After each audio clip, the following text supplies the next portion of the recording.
हम्म, hello दोस्तों, आपका हमारे यूट्यूब चैनल पे स्वागत है।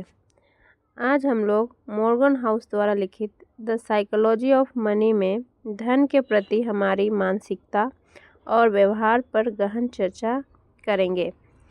यह पुस्तक हमें बताती है कि वित्तीय सफलता केवल तकनीकी ज्ञान पर निर्भर नहीं करती, बल्कि हमारे व्यवहार, निर्णय लेने की क्षमता और मानसिकता पर भी आधारित है।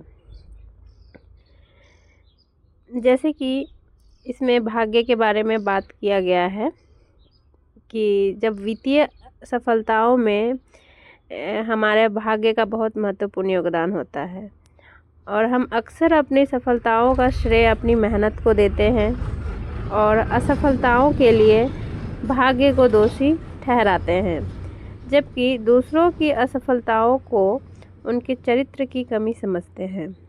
हमें यह समझना चाहिए कि भाग्य का प्रभाव हमारी सोच से अधिक हो सकता है। धन संचय के लिए धैर्य और संयम आवश्यक है। लंबे समय तक निवेश बनाए रखना और संयमित खर्च करना वित्तीय स्थिरता की कुंजी है। अमीर बनना आसान हो सकता है, लेकिन अमीर बने रहना चुनौतीपूर्ण है। जोखिमों को समझना और उनका प्रबंधन करना आवश्यक है ताकि हम वित्तीय अस्थिरता से बच सकें। अपने पास जो है उसमें संतुष्ट रहना और विनम्रता बनाए रखना महत्वपूर्ण है। अत्यधिक लालच और असंतोष वित्तीय समस्याओं का कारण बन सकते हैं। इन सिद्धांतों के माध्यम से पुस्तक हमें सिखाती है कि धन के साथ हमारा व्यवहार और मानसिकता हमारी वित्तीय सफलता में महत्वपूर्ण भूमिका निभाते हैं। आइए अब इस किताब की समरी को हम लोग एक कहानी के माध्यम से समझते हैं। एक समय की बात है, एक छोटे से गांव में दो मित्र रहते थे, राम और श्याम। दोनों की परवरिश साधारण परिवार में हुई थी, लेकिन उनके धन के प्रति दृष्टिकोण में बड़ा अंतर था। राम का दृष्टिकोण था कि धन का संचय कठिन परिश्रम और समझदारी से होता है।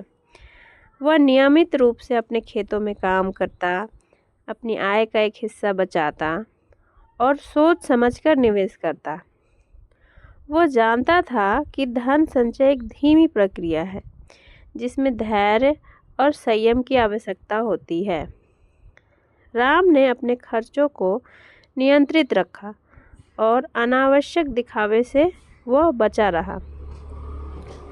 वहीं दूसरी ओर श्याम का दृष्टिकोण थोड़ा अलग था।